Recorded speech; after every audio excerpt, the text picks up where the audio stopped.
பாசுரங்களில் இறைவன் மீதான பக்தி மட்டும் அல்லாமல் பல நல்ல பழக்க வழக்கங்களை பற்றி அறிய முடிகிறது. அதிகாலையில் எழுதல், சோம்பலின்றி குளித்து சுத்தமாக உடலை பேணுதல், இயற்கையோடு இசைந்து வாழ்தல் போன்றவை நமக்கு நல்ல ஆரோக்கியம், நீண்ட ஆயுள் போன்றவற்றை தரும். குறிப்பாக மார்கழி மாதத்தில் அதிகாலையில் எழுந்து கோலம் போடுவது, கோவிலுக்கு செல்வது ஆகியவை பக்தியை வளர்ப்பதோடு நம் உடலுக்கு தேவையான ஆக்சிஜன், சுத்தமான காற்று சுவாசிக்க கிடைக்கிறது. மார்கழி மாதத்தில் ஆகாயத்தில் உள்ள ஓசோன் மண்டலம் பூமிக்கு மிக அருகில் வருகிறது. மரங்கள் நமது உயிர் நாடியாகும். நம் உயிர் வாழ தேவையான ஆக்சிஜன் மரத்திலிருந்து கிடைக்கிறது. மரம் இருந்தால்தான் மனிதர்களாகிய நாம் இருக்க முடியும். அப்படிப்பட்ட மரங்களை காக்க பல பாடுபட்டிருக்கிறார்கள்.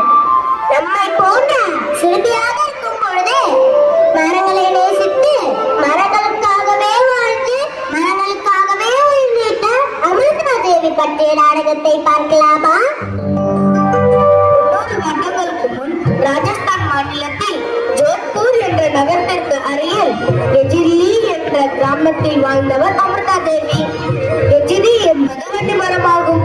கெஜிரி மரங்கள் எங்கும் செழித்து வளர்ந்திருந்த காரணத்தால் அந்த கிராமத்திற்கு கெஜிரி என்ற பெயர் வந்தது. அந்த ஊரில் உள்ளவர்கள் மரங்கள் மற்றும் விலங்குகளை அன்புடன் வளர்த்து வந்தார்கள். முன்னோர்கள் கூறியபடி மரங்களை தம் தோழியாகவும் குடும்ப உறுப்பினராகவும் அன்பு செலுத்தினர். அன்று ஒரு நாள்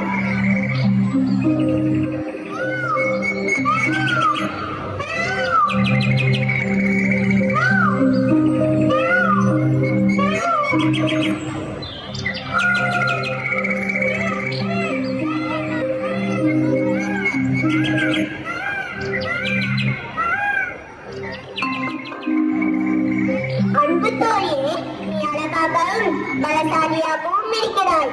என் தாத்தா மரங்கள் இருந்தால்தான் மனிதர்களாகிய நாம் வாழ முடியும் என்று கூறுவார். நீ எல்லோருக்கும் நன்மை செய்கிறாய். இன்னை போன்ற மரங்களால் தான் மனிதர்களாகிய நாங்கள் சுகமாக இருக்கிறோம். மிக்க நன்றி தோழி. அன்பு தோழியே, என் உன்னை மிகவும் பிடித்திருக்கிறது.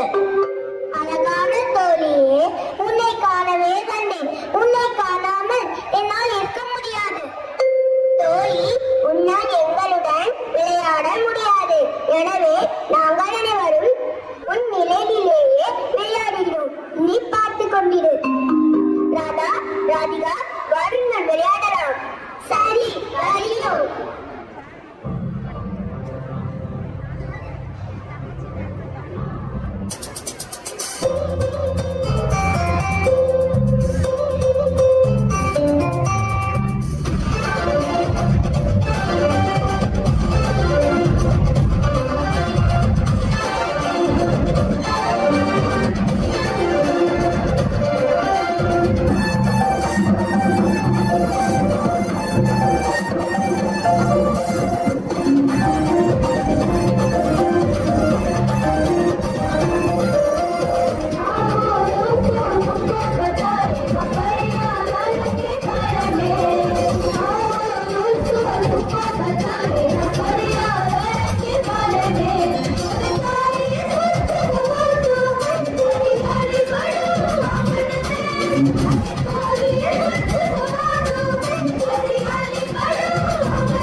வந்தனர்.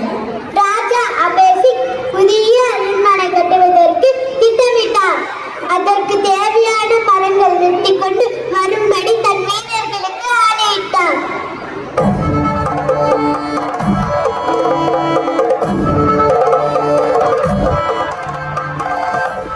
அமைச்சரே, புதிய அரண்மனை கட்டுவதற்கு தேவையான மரங்கள் கிடைத்து விட்டனவா?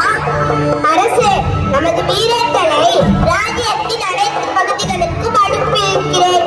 இப்பொழுது வந்து விடுவார்கள். இதோ வந்து விட்டார்கள். மன்னர் வாழ்க! வாழ்க வாழ்க! மன்னர் வாழ்க! வாழ்க வாழ்க! மன்னர் வாழ்க! வாழ்க வாழ்க! வீரர்களே, அரண்மனை கட்டுவதற்கு தேவையான அளவு மரங்கள் கிடைத்தனவா? அரசே, தங்களுக்கு தேவையான மரங்கள் நகரத்திற்கு அருகில் உள்ள கெஜிரி கிராமத்தில் உள்ளன.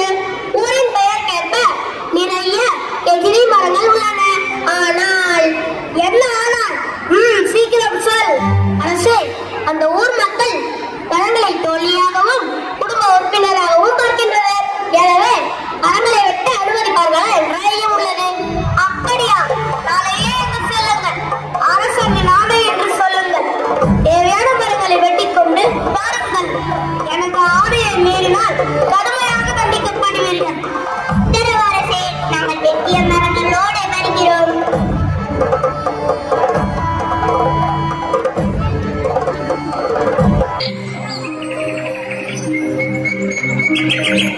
அமிர்தா தேவி வழக்கம் போல தன் தோழியரான மரங்களுடன் பேச வந்தார். அவரது குழந்தைகளும் உடன் வந்தனர். அப்பொழுது, யார் இவர்கள்?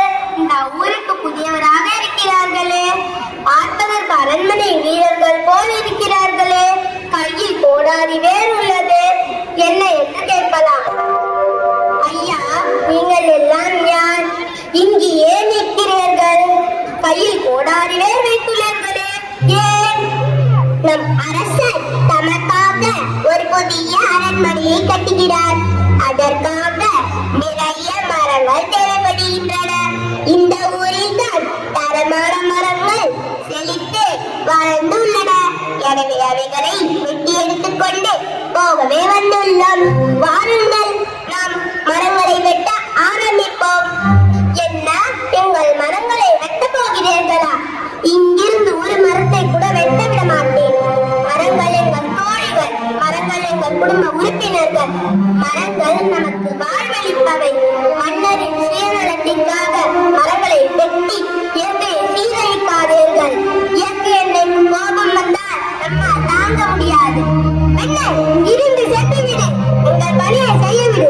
அரசரின் ஆணை மீறினால் நாங்கள் தண்டிக்கப்படுவோம். ஒரு காலம் நான் மரங்களை வெட்ட விட மாட்டேன். நீங்கள் எங்கள் பணியை செய்ய விடாமல் தடுத்தால் விளைவு மோசமாக இருக்கும். எச்சரிக்கிறேன். அனைவரும் இங்கிருந்து சென்று விடுங்கள். இங்கிருந்து செல்ல மாட்டோம். மரங்களை வெட்ட விட மாட்டோம். வீரர்களை வேறு வழியே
கால்கள் மட்டும்